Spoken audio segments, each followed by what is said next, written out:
Honor, valor and duty, and an oath taken in blood is at the very essence of being a Marine Commando.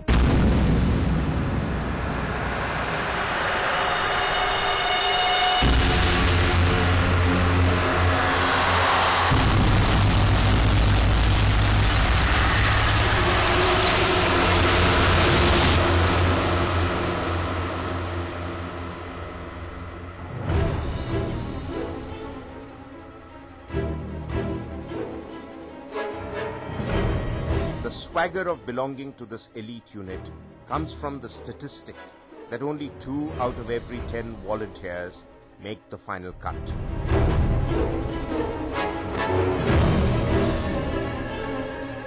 And it eventually takes 2 years of rigorous commando training to turn the Marcos into combatants for all terrains.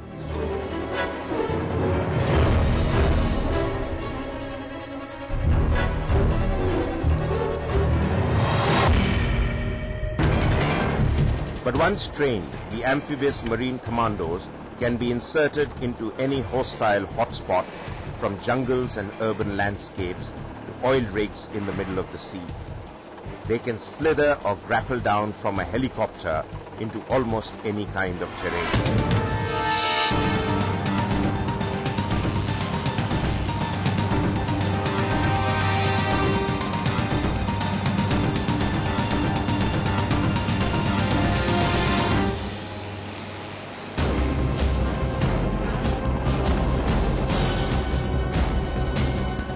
Marcos are also qualified parachutists and are one of the few units in the world that can be paradropped into the sea with full combat load and equipment.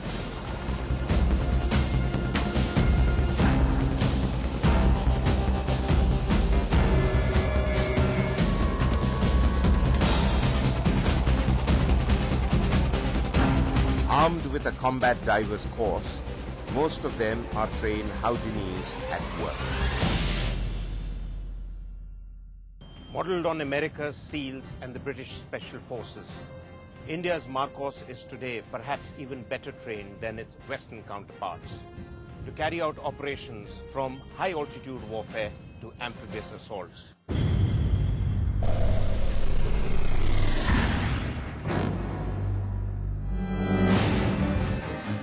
They also have the 2-man sub, better known as the Chariot. It may look like a harmless canoe, but once it dives and disappears under the sea, it can turn into a lethal killing machine.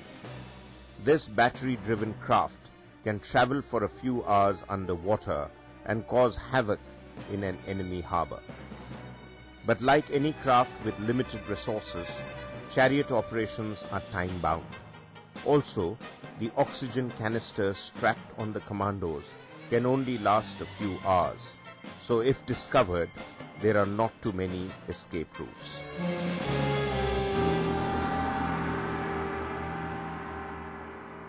See, for the common man, whenever you say commando, all sorts of images come to their mind. One of them is of an image of a person who can survive against all odds. To what extent do you rely on resources that you carry, and what extent you rely on the land that you are in to survive? Survival is a part of it, but there is so many other things involved. You are not surviving just to survive. You are surviving to fight. So that's where the training comes in. It's like you are on a desert or somewhere in the jungle. You got to rely on these things, on your resources, and you plan ahead. You plan what will you need. If you're going in for an operation behind enemy lines and you get caught by the enemy, do you feel, does the thought ever cross your mind what you'll have to go through, and do you feel that at any stage you'll crack up? No, I don't think I'll crack up at any stage. So you'll give your life in the line of duty? No, I'll kill them and come back. Well done.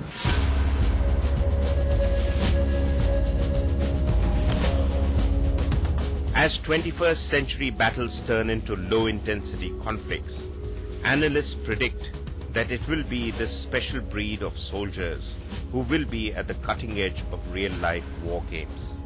Because these are men who are trained to think straight when other soldiers want to lie down and die. Because they are willing to go beyond their line of duty.